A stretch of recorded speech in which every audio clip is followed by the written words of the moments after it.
बिल्कुल आपने सही देखा कि झारखंड बोर्ड परीक्षा 2023 से 8वीं 9वीं 11वीं 12वीं के जितने भी स्टूडेंट हैं उनके लिए टॉपर बनना कोई बड़ी बात नहीं है। जी हां, जैसा कि उनका एग्जाम पैटर्न और सिलेबस हो चुका है उस अकॉर्डिंग से आप 2 महीने की तैयारी में बिल्कुल झारखंड एकेडमिक काउंसिल यानी कि जैक बोर्ड के टॉपर बन सकते हैं। इसके लिए मैं लेकर आया हूं आप सबों के लिए प्रॉपर वीडियो, ताकि आप समझ सके कि आपको क्या चीजें पढ़नी है और क्या चीजें आपके बोर्ड में पूछा जाएगा, ताकि आप बिल्कुल सही वे में तैयारी कर सके और बिल्कुल आप अपने बोर्ड परीक्षा में अधिक से अधिक अंक लाकर झारखंड बोर्ड के टॉपर की श्रेणी में आ सके। तो हाय एवरीवन, स्वागत है आप सभी का आपके अपने YouTube channel news with S में। तो चलिए शुरू करते हैं आज के इस वीडियो को। डियर स्टूडेंट, सबसे पहले मैं आपको बता दूं कि झारखंड बोर्ड परीक्षा 2023 में टॉपर बनने के लिए एग्जाम पैटर्न एंड सिलेबस को समझना होता है। अब कई बच्चे यही से डर जाते हैं कि सर एग्जाम पैटर्न थोड़ा बड़ा होगा, सिलेबस थोड़ा बड़ा होगा, टॉपर बनना है तो थोड़ा ज्यादा पढ़ना होगा। तो उन सभी बच्चों को मैं बोल दूं कि सीढ़ियां उन्हें मुबारक जिनको छत तक जाना है, कि सीढ़ियां उन्हें मुबारक जिनको छत तक जाना है। हमारी मंजिल तो आसमां है, हमें रास्ता खुद बनाना है। कि मंजिल मिले या ना मिले ये तो मुकद्दर की बात है, और आप कोशिश ना करो ये तो गलत बात है। तो चलिए मैं आपको बताता हूं कि आपका एग्जाम पैटर्न और सिलेबस कैसा रहेगा और आप तैयारी कैसे करोगे कि आप अपनी मंजिल को बिल्कुल आसानी से प्राप्त कर सको। तो सबसे पहले एग्जाम पैटर्न में आपको थोड़ा सा स्पीड में बता देता हूं कि एग्जाम आपके 2 टर्मों में होंगे। पहले टर्म की परीक्षा आपके नवंबर दिसंबर महीने में ली जाएगी और ये टर्म की परीक्षा आपकी ऑब्जेक्टिव ली जाएगी। दूसरे टर्म की परीक्षा आपकी मार्च अप्रैल में ली जाएगी, ये परीक्षा आपकी सब्जेक्टिव हो जाएगी। ठीक है, सिलेबस जो है झारखंड एकेडमिक काउंसिल की तरफ से अभी तक रिलीज नहीं किया गया, लेकिन उसके लिए आपको टेंशन नहीं लेना। आप 2022 के सिलेबस के अकॉर्डिंग तैयारी कीजिए, आपको बिल्कुल सफलता मिलेगी। प्यारे साथियों, आइए वीडियो स्टार्ट करते हैं। तो देखते हैं क्या चीजें आपको पढ़नी है और कैसे आपको पढ़नी है कि आप अपनी बोर्ड परीक्षा में बिल्कुल 2 महीने में टॉपर बन सकते हैं। तो सबसे पहले मैं आपको बता दूं जी, आपके बोर्ड परीक्षा में टर्म 1 में 40 नंबर के क्वेश्चन पूछे जाएंगे और यही एग्जाम आपके 2 महीने अब दूर बचे हुए। तो ये जो टर्म 1 है इसमें 40 नंबर पूछे जाएंगे, आपके ऑब्जेक्टिव सवाल होंगे। बिल्कुल डोंट टेंशन, फ्री रहिए। आपके जो 40 नंबर पूछे जाएंगे उसमें आप 40 में 40 लाएंगे। जी हां प्यारे साथियों, आप उनमें बिल्कुल 40 में 40 लाएंगे, एक भी नंबर इसमें कम नहीं आएगा। बाकी आपके स्कूल से 10 नंबर दिए जाएंगे, 50 आपका यहां से होगा, टर्म 2 से भी 50 आएंगे। लेकिन फिलहाल ऑब्जेक्टिव है और ऑब्जेक्टिव में 40 लाना बिल्कुल आसान वाली बात है। सब्जेक्टिव में थोड़ा बहुत गलतियां हो जाती है तो पूरे नंबर कट जाते हैं, लेकिन इसमें 40 में 40 आएगा। कैसे आएगा ये चीजें आपको पढ़नी है। सबसे पहले आपको एनसीईआरटी बुक 9th से लेकर 12th के बच्चों के लिए है, बाकी जेसीईआरटी 8 के लिए। ठीक है, जेसीईआरटी 8 के लिए। तो हम यहाँ एनसीईआरटी और जेसीईआरटी दोनों पर बात कर दिए। तो एनसीईआरटी बुक को पढ़नी है, कैसे पढ़नी है? लाइन बाय लाइन पढ़नी है। लाइन बाय लाइन को आने का मतलब समझ लेना कि जैसे कि आपको बुक लेनी है और वहां पर पढ़नी है। जैसे कि एक लाइन दे रखा है, जालियांवाला बाग हत्याकांड 13 अप्रैल 1919 को हुआ था, या यहां हुआ था, या वहां हुआ था।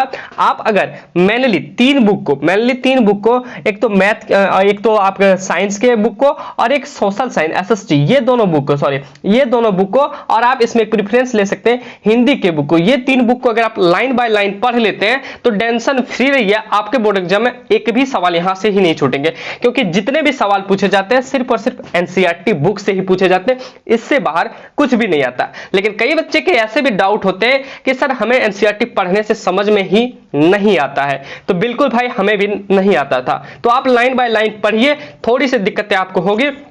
जो भी चीजें उसमें मेन पॉइंट लगे आप उसको अंडरलाइन कीजिए और इसके साथ साथ आप नोट्स बनाते जाइए। जी हां, एनसीईआरटी जेसीईआरटी जब आप बुक पढ़ें तो इनके साथ साथ आप शॉर्ट नोट्स बनाते जाइए। शॉर्ट नोट्स कैसे बनाएंगे? जैसे आपको जो टॉपिक इंपॉर्टेंट लगे, बड़ा बड़ा नहीं लिखना। देखेंगे आपकी जालियांवाला बाग हत्याकांड हुआ था, तो कब हुआ था जी? 13 अप्रैल 1919 को हुआ था। अच्छा, श्वसन एक ऐसी अभिक्रिया है, उनको आपको लिख लेना है। उसके बाद आपको दिखेंगे कि हाँ, फ्रांसीसी क्रांति कब हुई थी? तो 1979 में हुई थी। तो ये सब चीजें आपको लिखनी है। 1979, 1879, जो भी है ये चीजें आपको लिख लेनी है। शॉर्ट नोट्स बनाने, बड़े बड़े नहीं बनाने, क्योंकि आपका जो एग्जाम होगा वो ऑब्जेक्टिव होगा। ठीक है, तो एनसीईआरटी बुक को लाइन बाय लाइन पढ़नी है। अगर आपको समझ में नहीं आए तो आपके लिए आगे भी स्टेप्स हैं, और इसके साथ साथ आपको क्या करनी है जी?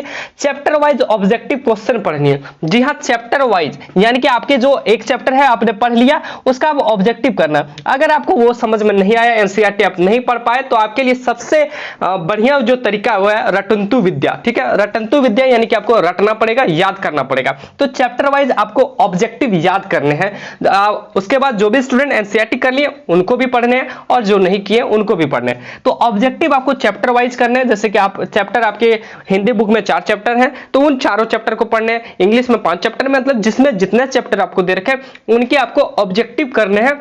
बिल्कुल जितने भी ऑब्जेक्टिव होंगे। ऑब्जेक्टिव कहां से करने हैं? तो ऑब्जेक्टिव आप उसके लिए बुक खरीद सकते हैं या फिर आप हमारे YouTube चैनल पे जो लाइव सेशन आने वाला है, जिसको आप बगल में देख पा रहे हैं, कुछ इस तरह से शेड्यूल किया गया, आप उनसे भी कर सकते हैं।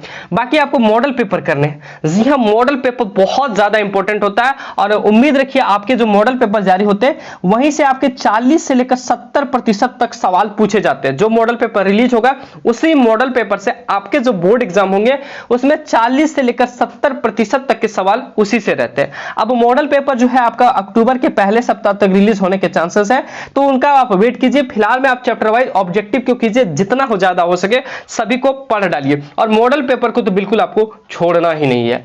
आगे आपको क्या है जी, आगे आपका प्रीवियस ईयर के मॉडल पेपर। अभी आपका नया मॉडल पेपर नहीं आया है, तब तक आप चैप्टर वाइज पढ़िए। चैप्टर वाइज जैसे कंप्लीट होता है आपको प्रीवियस ईयर पढ़ने होंगे। जी हां प्यारे साथियों, प्रीवियस ईयर में जो मॉडल पेपर रिलीज हुई है 2022 के लिए उनको आपको पढ़ना है और सारे के सारे आपको पढ़ने हैं। अब प्यारे साथियों कई बच्चों के सवाल आते हैं कि सर इतना कब पढ़ेंगे? तो प्यारे साथियों आपको टॉपर बनना है, कोई आपको पास एग्जाम में नहीं होना, 30-40 नंबर आपको एग्जाम में नहीं लाना, फुल में फुल लाना है, लगभग 90% से प्लस लाना है। तो इनके लिए आपको ज्यादा पढ़ना होगा, क्योंकि अब्दुल कलाम जी ने कहा था कि शिक्षा उस शेरनी का दूध है जिसने पिया है उसी ने दहाड़ा है। लेकिन आज के युग में कहा गया कि शिक्षा उस शेरनी का दूध है जिसने जितना पिया है उसी ने उतना दहाड़ा है। तो आपको ज्यादा पढ़ने होंगे तब जाके आप बोर्ड एग्जाम में टॉपर बन सकेगा। ऐसे नहीं कि 2 घंटे पढ़ लिए चलिए कोई दिक्कत नहीं, कम से कम आपको 7 से 8 घंटे की पढ़ाई करनी होगी। तो प्रीवियस ईयर के मॉडल पेपर आपको बिल्कुल करने हैं। ठीक है, ज्यादा दिन तो आपको पढ़ने नहीं, 2 महीने पढ़ रहे हैं, 2 महीने में 40 नंबर